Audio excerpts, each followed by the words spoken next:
ह्या भरतीसाठी रेल्वेची मागणी खूप आहे मार्केटमध्ये की रेल्वेमध्ये जॉब पाहिजे, रेल्वेमध्ये जॉब पाहिजे.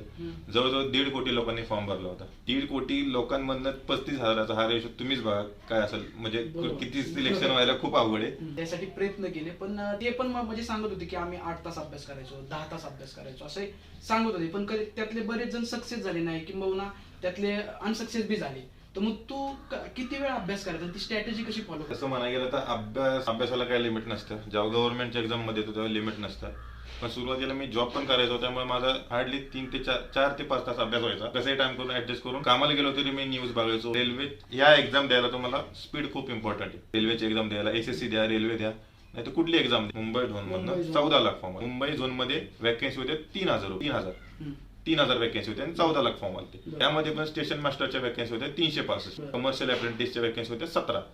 आणि स्टेशन मास्टर आणि कमर्शियल अप्रेंटिस ही पसंतीची पोस्ट सगळ्यांची, लेवल 6 ची, ग्रॅज्युएशनचे पैसे म्हणायचे सगळ्यांनी सगळ्यात भारी पोस्ट तिथेच होती. तर 14 लाखांमधनं 365 मध्ये यायचं म्हणजे खूप मोठं आव्हान होतं माझ्यासमोर.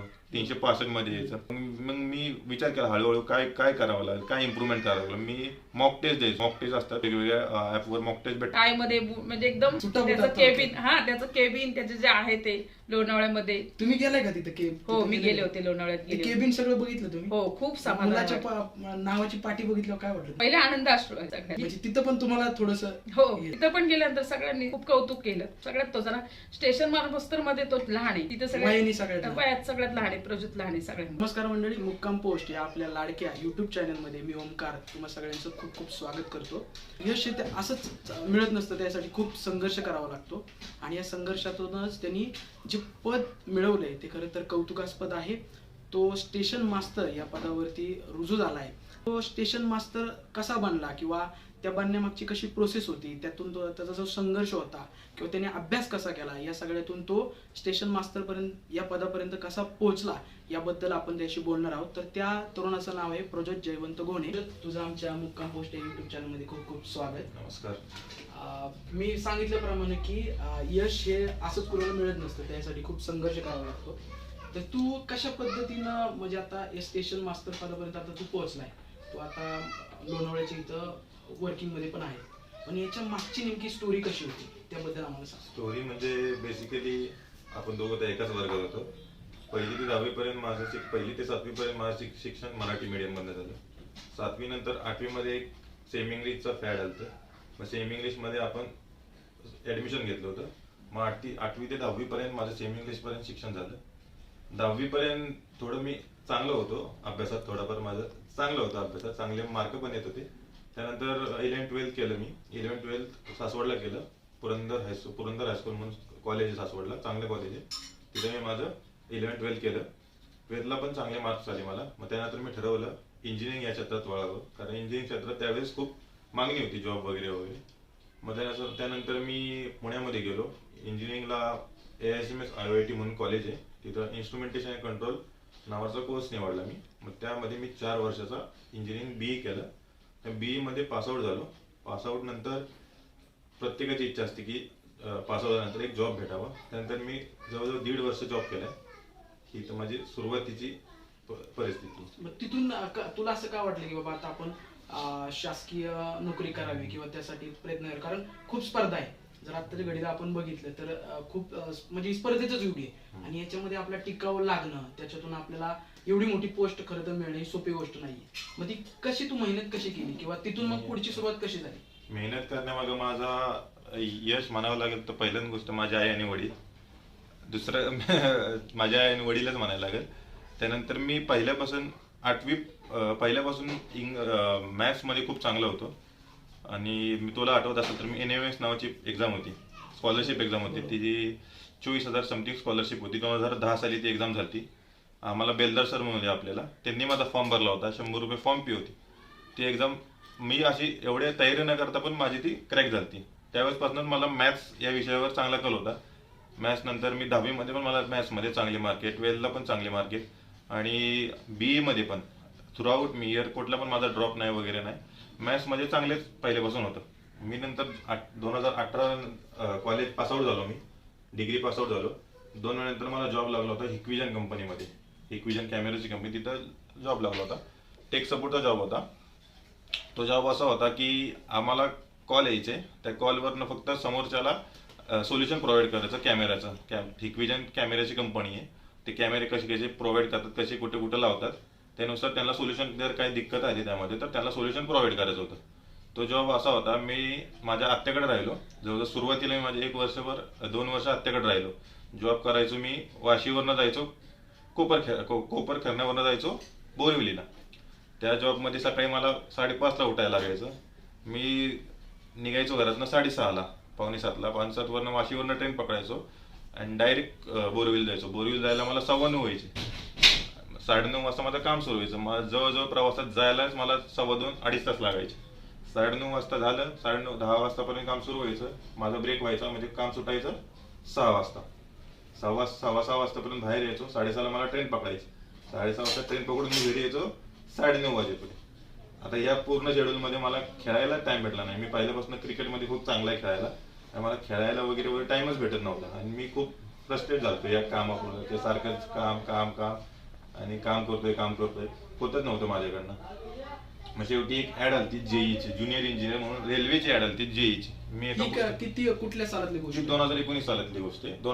2018च्या शेवटी एक ऍड आली की तुम्ही ज्युनियर इंजिनियर रेल्वेमध्ये भरती सुरू झाली ज्युनियर इंजिनियरची. मग तो मी घरी विचारला, आईला विचारला. आई म्हणली बरं फॉर्म. मी फॉर्म भरला तो, आणि मग तो फॉर्म ती एक्झाम दिली 2019 मध्ये. पण मला त्यावेळेस एक टीचर भेटले होते ठाण्यामध्ये, आमचे ते सर होते. त्यांनी मला चांगलं गाईड केलं की कसं एक्झाम आहे, काय करायचं. जेईची माझी तयारी करून घेतली त्यांनी. मग जितेंद्र सर म्हणून त्यांचं नाव आहे. त्यांनी तयारी करून घेतली. मग मी जॉब करता करता ती एक्झाम दिली. पण ती जॉब असं झालं की मला ताळमेळ बसत नव्हता. अभ्यास कधी करू, काय करू. माझी प्री झाली क्लिअर, पण मेन्समध्ये मी 0.25 मार्कांनी माझं राहिलं. मला त्यावेळेस खूप वाईट वाटलं होतं. मग त्यानंतर त्याच पुढच्या वर्षी 2019चं इलेक्शन होतं. त्यावेळेस गव्हर्नमेंटने एक न्यूज काढली एनटीपीसी 2019 रेल्वेमध्ये मोठी न्यूज असते, नॉन टेक्निकल पॉप्युलर कॅटेगरी. त्यामध्ये सगळ्या नॉन टेक्निकलच्या पोस्ट असतात. Session master, commercial apprentice, junior clerk, वेगवेगळ्या लेवलनुसार वेगवेगळ्या पोस्ट असतात. Level 2, level 3, level 5, level 6. आता काय ग्रॅज्युएशन पोस्ट आहेत, काय अंडर ग्रॅज्युएट आहे. पण माझं ग्रॅज्युएशन झाले, मी सगळ्या पोस्टला अपियर देऊ शकत होतो. मग त्यानंतर मी तो फॉर्म भरला. त्यानंतर मी एक्झामची तयारी करत गेलो. असं झालं, माझी प्री निघली. माझं साईड बाय साईड काम पण चालू होतं, पण माझी प्री निघली. मग मला थोडा कॉन्फिडन्स आला की काम करता करता पण मी जर एक्झाम करत असेल, पण आता मेन्स काढायची म्हणल्यावर सोपी गोष्ट नाही, कारण 1.5 कोटी लोकांनी फॉर्म भरलाय. म्हणून मी थोडा कामापासून ब्रेक घेतला, चांगला अभ्यास केला, आणि मग ती मेन्स निघाली. किती वेळ साधारण तो अभ्यास करायचा दिवसामध्ये? आता जनरली आहे ना, म्हणजे म्हणजे माझ्या पाण्यातले असे बरेच मित्र आहेत, म्हणजे तू पण माझा मित्र आहे, तसे अजून पण बरेच आहेत की त्यांनी तयारी केली, त्यासाठी प्रयत्न केले, पण ते पण म्हणजे सांगत होते की आम्ही 8 तास अभ्यास करायचो, 10 तास अभ्यास करायचो, असे सांगत होते. पण त्यातले बरेच जण सक्सेस झाले नाही, किंवा त्यातले अनसक्सेस बी झाले. तर मग तू किती वेळ अभ्यास करायचा, ती स्ट्रॅटेजी कशी फॉलो करत होता? तसं म्हणायला गेलं तर अभ्यासाला काही लिमिट नसतं. जेव्हा गव्हर्नमेंटच्या एक्झाम मध्ये येतो तेव्हा लिमिट नसतं. पण सुरुवातीला मी जॉब पण करायचो, त्यामुळे माझा हार्डली 4 ते 5 तास अभ्यास व्हायचा. मी कसंही टाइम करून ऍडजस्ट करून कामाला गेलो तरी मी न्यूज बघायचो, करंट अफेअर्स बघायचो.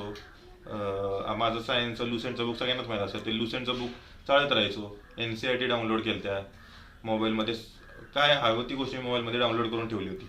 आणि मी जेव्हा घरी यायचो त्यावेळेस पण अभ्यास करायचो. मग सुरुवातीला मी 5-4 घंटे अभ्यास कंटिन्यू करत होतो. पण जेव्हा माझी प्री निघली त्यानंतर मी अभ्यास दुपटीने करायचं ठरवलं. मी ऑन अन ॲव्हरेज 8 ते 8.5 घंटे अभ्यास करत होतो.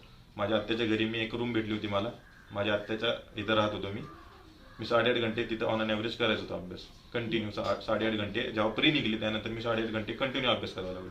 क्लास वगैरे लावली होती का? म्हणजे बरीचशी मुलं अशी क्लास वगैरे लावतात, तर मग तो काय तू क्लास वगैरे लावला होता?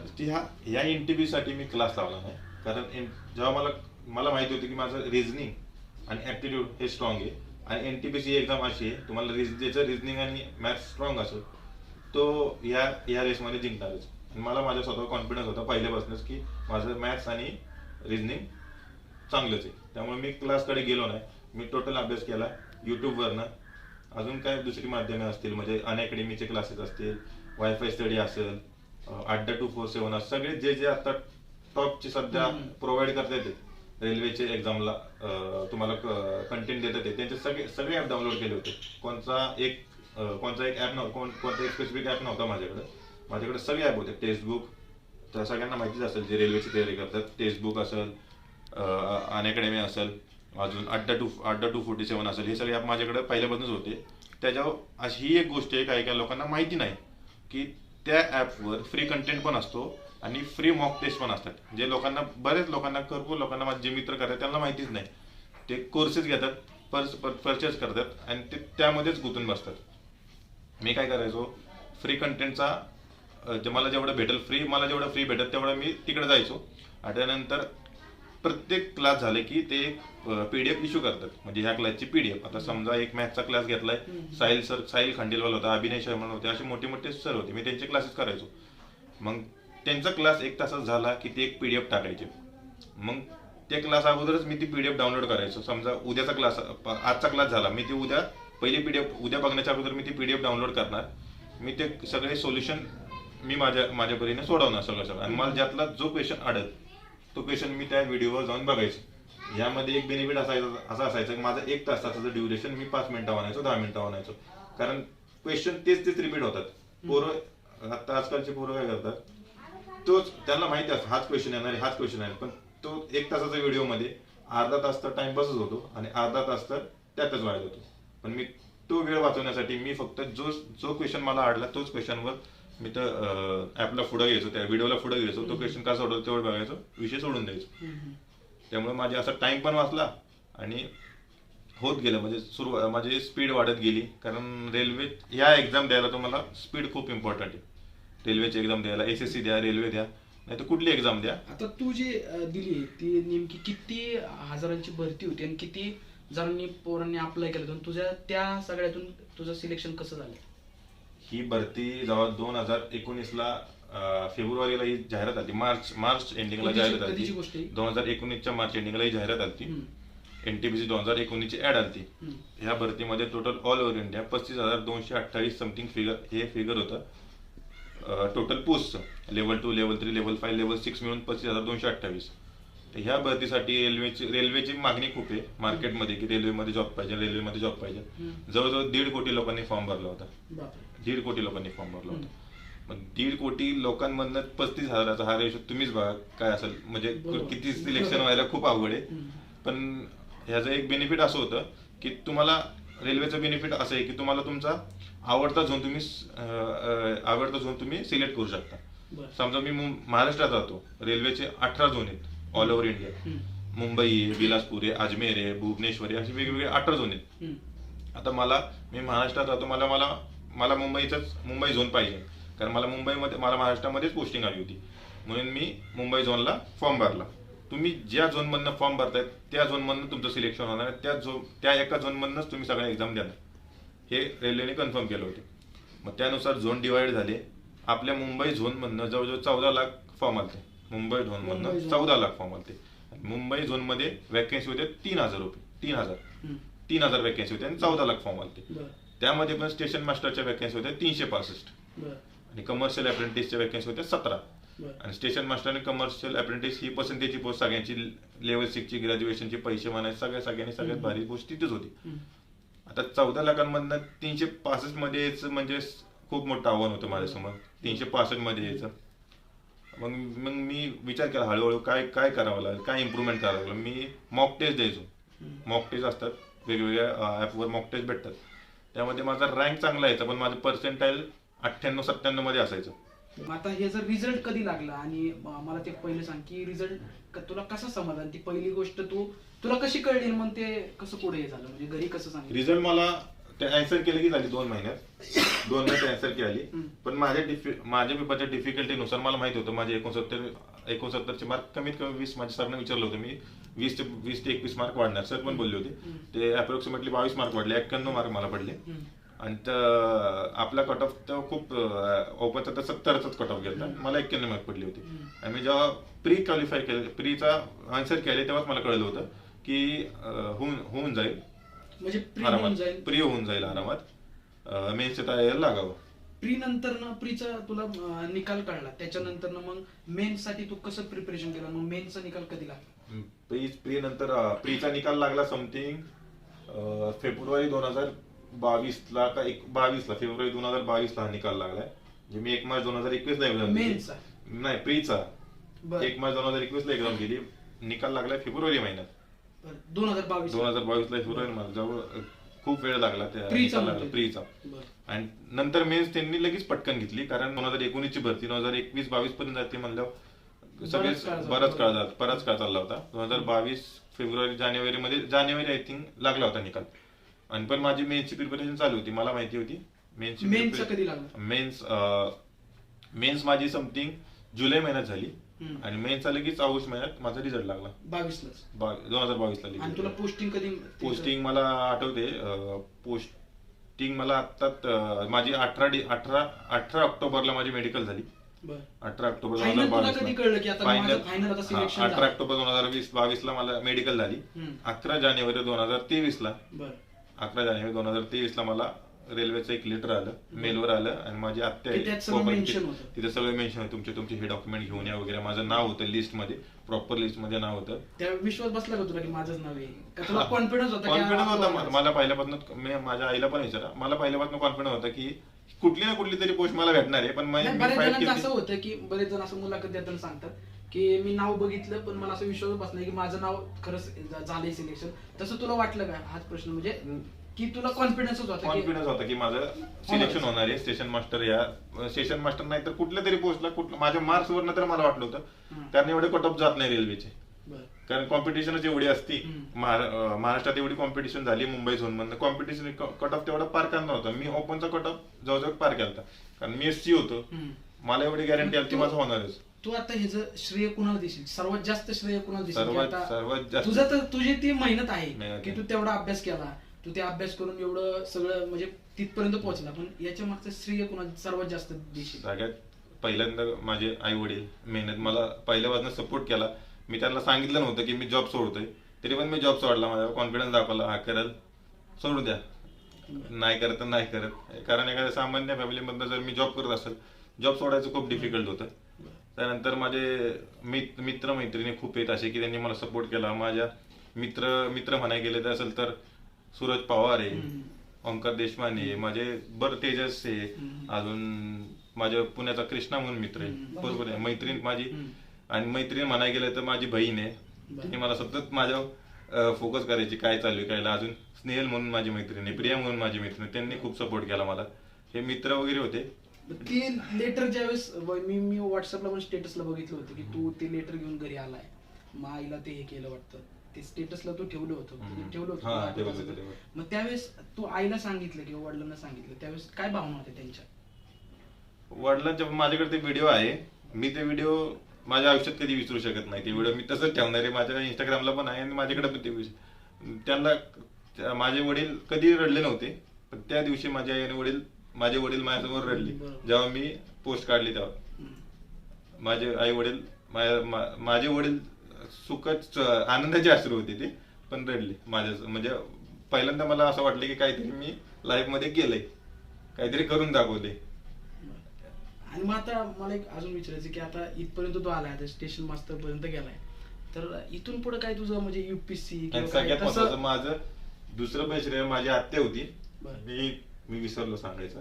मी आत्याकडे जवळजवळ समथिंग 19 माझ्या 2018च्या एंडिंग पासून राहतोय. तिने मला माझ्या आईसारखंच सपोर्ट केला, माझ्या आईसारखंच वाढवलं. कारण मी 1.5 वर्ष तिच्याकडे राहिलो. तिचं वय आहे 60+ आहे. तिने मला जवळजवळ 1.5 वर्ष तरी एकदम चांगलं घरच्यासारखं सांभाळलं. तिने एक चांगला सपोर्ट केला. आणि तिची मुलगी आहे माई म्हणून, मोसमी, तिने पण मला एकदम मस्त, एकदम ते असं वाटून नाही दिलं की मी घराबाहेर आहे. की कारण मी घर सोडून दुसरीकडे प्रिपरेशन करायचं सोपं नसतं कधी, कधीच सोपं नसतं. त्याने मला तसं वाटून दिलं नाही. आणि मला त्यांनी पण त्यांचा कॉन्फिडन्स होता माझ्यावर की हा करल. एवढी लोक म्हणजे असे चांगल्या हेतूने कधी लोक आले नाही माझ्याकडे की बाबा व्हील याचं काय, नाही व्हील कधी पण टोमणे मार, हे कर ते कर. पण त्यानंतर तीच लोक आता माझं स्टेटस ठेव, कुठं फोटो टाक, कुठं हे कर ते कर, चालू आहे. पण ती एक गोष्ट मोटिवेशनचं मी म्हणतो चांगलं, सगळ्यात जास्त मोटिवेशन त्या गोष्टीमधनं आलं मला. म्हणजे ज्या लोकांनी अपोज केला, ज्या लोकांचं ज्यांना वाटत नव्हतं की बाबा या पोराचं नाही काय होणार, अरे घालवते 2 वर्ष वाया घालवते, पण ते एक मोटिवेशनचं पण ते कारण होतं.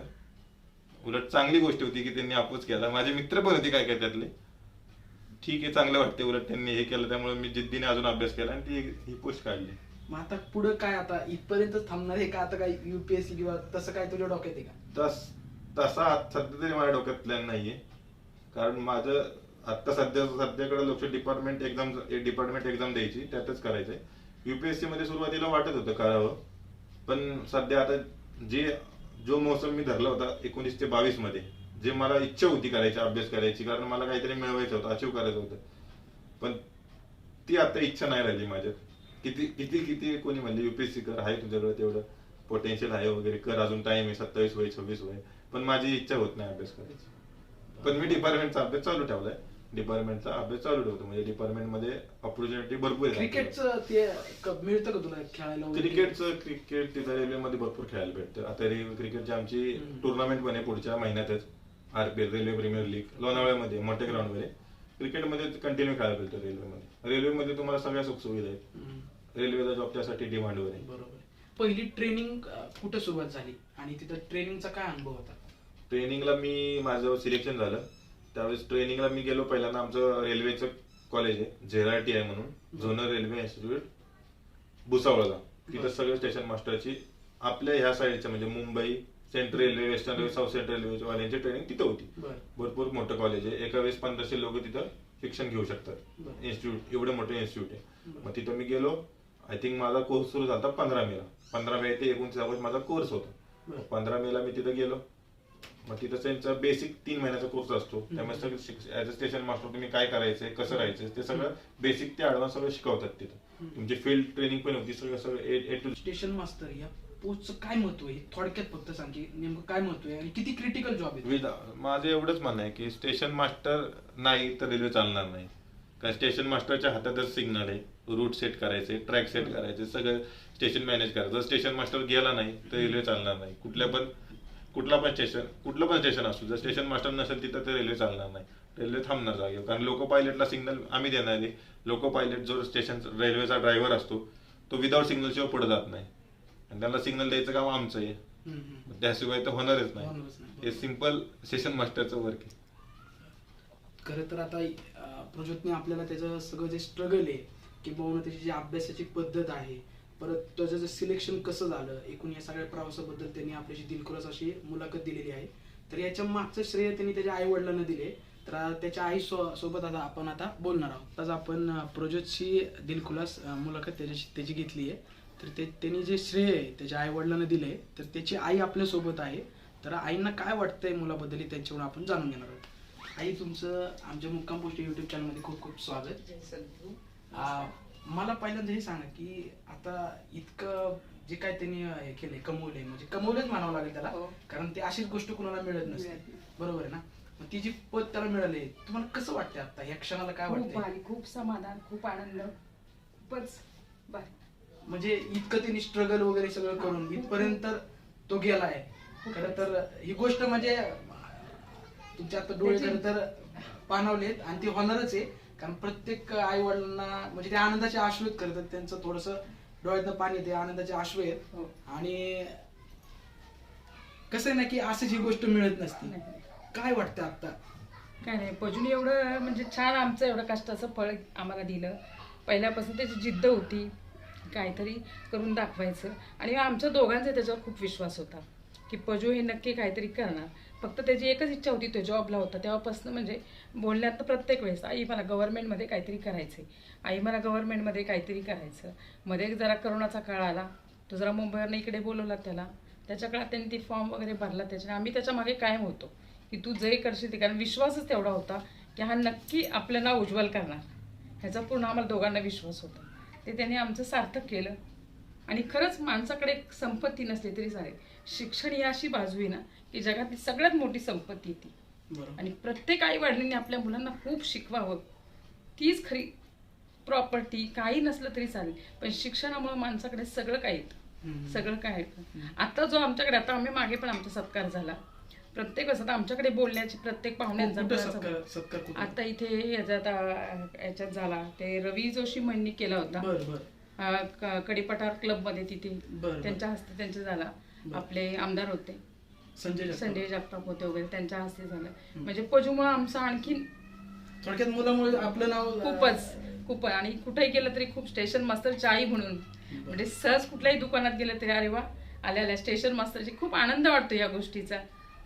कुठेही आणि गेलं मग पहिल्यांदा ज्यावेळेस त्यांनी मला पण आता बोलताना सांगितलं की मी पहिल्यांदा ते मगाशी नाही का मी बोलता बोलता बोललो की व्हॉट्सअपवरती किंवा त्यांनी इंस्टावरती ते स्टेटस ठेवलं होतं. हा तर तो पहिल्यांदा ते एक लेटर होतं तो घेऊन आला होता. हा तेव्हा तो क्षण तुमच्यासाठी काय सांगणार होता? म्हणजे त्यांनी ते आठवलं तर काय वाटतं आता एक क्षणाला? तो बाहेर मित्रांबरोबर होता. त्याला जेव्हा कळलं त्याच्या मोबाईलवरनं, तेव्हा मी स्वेटर घालून आम्ही दोघं जणी बसलो होतो. ते इथे बसले होते आणि म्हणजे पजूचे पप्पा आणि पजूने आम्हाला फोन करून नुसतं सांगितलं की आई जरा असं रिझल्ट लागलाय. मी आमच्या समर्थांवर रामदास स्वामीवर म्हणजे आमचं समर्थ बैठक याच्यावर माझा खूप विश्वास आहे आणि जे काय झालंय आयुष्यात ते फक्त आणि फक्त समर्थांमुळे. फक्त समर्थ बोध असे आहेत की त्याच्यातनं माणूस खरंच घडतो आणि इच्छा तशी मागणी तसं होतं, तेच तसं झालंय. आणि सगळ्यात महत्त्वाचं म्हणजे पजूनी जेव्हा सांगितलं तेव्हा आमचं आगन म्हणजे काय ते तर चक्कर आडायलाच लागले. म्हणजे बोलताच आहे ना त्यांना, मला पण माझी अवस्था तशीच झाली.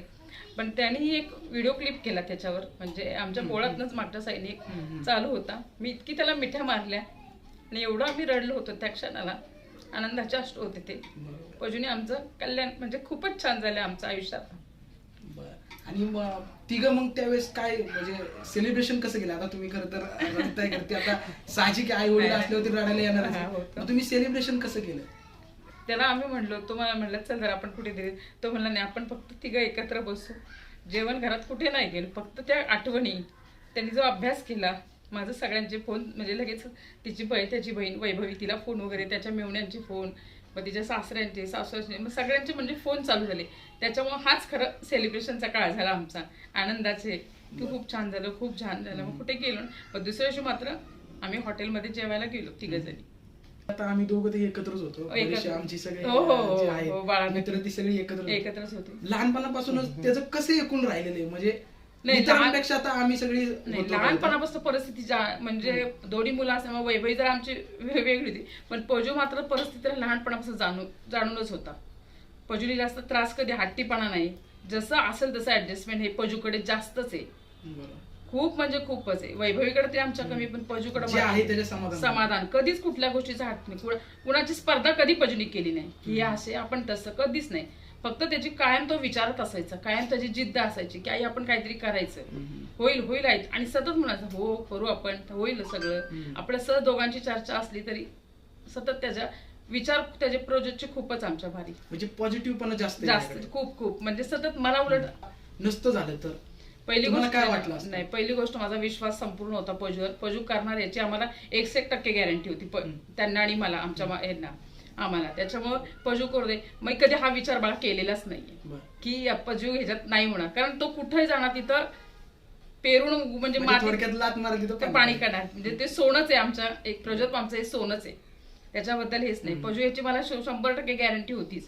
त्याच्यामुळे त्यांनी जॉब सोड, काय करायचं ते कर, कारण तो त्याची वागणी, त्याची हे सतत सगळं बघत होतो आम्ही लहानपणापासून. अजिबात वायपटपणा हा प्रोजेक्टमध्ये अजिबात नाही. क्रिकेट त्याचा सगळ्यात आवडीचा खेळ क्रिकेट, खाण्यात पण जसं असेल तसं.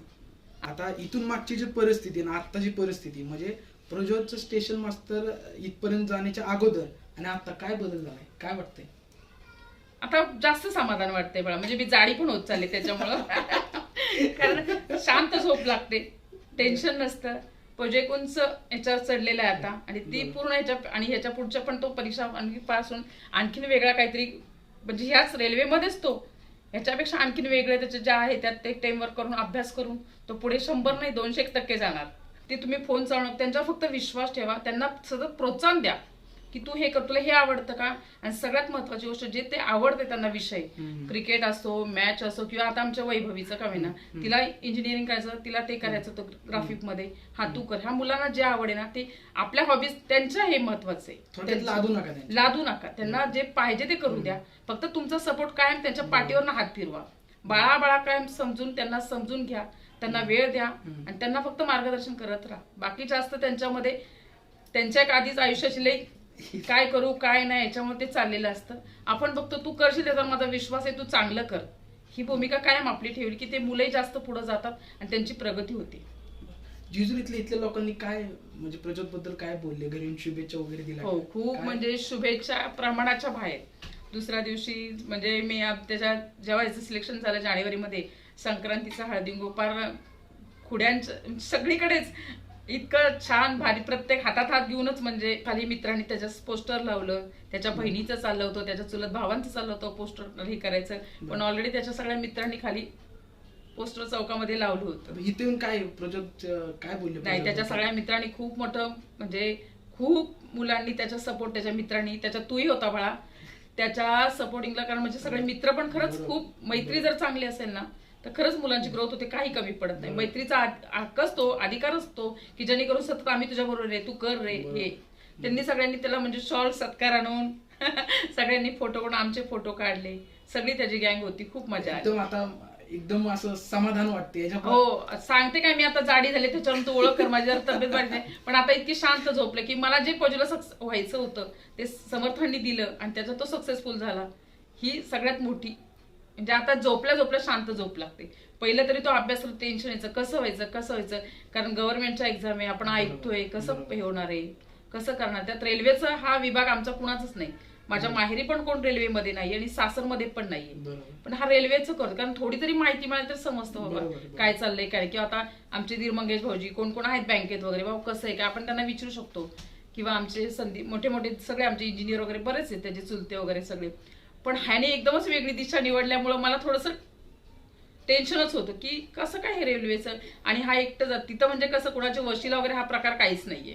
इथं तरी आपण कुठलं काय असं कर, कुणाच्या माहिती घेऊ शकतो, हा काय काय. पण याचं प्रज्योतचं काय आपण करणार ना, करतोय भास, सगळ्या एक्झाम देत तुला. आणि त्याची त्यात जिद्द होती की पोस्ट पण एकदम, आम्ही म्हणत होतो पास झालाय ना कुठलं पण ही घे, नाही घ्यायचं तर चांगलंच घ्यायचं आहे. त्यांनी डायरेक्ट टॉपच केलं. आणि ते आता मी लोणावळ्यात जेव्हा त्याला पाहते टाय मध्ये, म्हणजे एकदम त्याचं केबिन, त्याचं केबिन त्याचे जे आहे ते लोणावळ्यामध्ये. तुम्ही गेलाय का तिथे? हो, मी गेले होते लोणावळ्यात. केबिन सगळं बघितलं तुम्ही? हो, खूप समाधान. नावाची पाठी बघितलं, काय वाटलं तुम्हाला? पहिले आनंद अश्रू आले सगळ्यात. म्हणजे तिथं पण तुम्हाला थोडस हो, तिथं पण गेल्यानंतर सगळ्यांनी खूप कौतुक केलं. सगळ्यात तो जरा स्टेशन मार्बस्तर मध्ये तो लहान आहे, तिथे सगळ्यात लहान आहे, प्रज्योत लहान आहे सगळ्यांमध्ये. त्याच्यामुळे त्यांचे जे मोठे साहेब होते वगैरे त्यांनी काय बोलले काय तुमच्याशी? ते बोलले म्हणजे त्यांनी नुसते नमस्कार. मला फक्त अश्रू, लोणावळ्यात पहिल्यांदा गेला, फक्त पजूकडे सगळं बघून खूप आनंद झाला.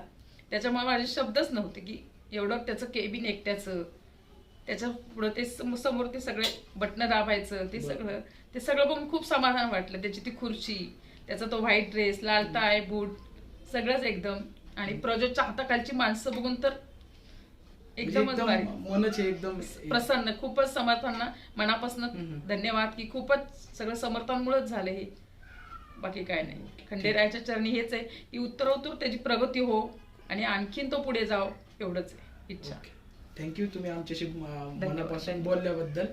आणि पुन्हा एकदा सांगतोय की मुक्काम पोस्ट या आमचे युट्यूब चॅनल सबस्क्राईब केलं नसेल तर सबस्क्राईब करा. आणि प्रज्योतची जी मुलाखत आहे, प्रज्योत नाही, स्टेशन मास्तर प्रज्योत जयवंत गोने ह्याची जी मुलाखत आहे ती इतरांना देखील शेअर करा. भेटूयात पुढच्या अशा व्हिडिओमध्ये. धन्यवाद.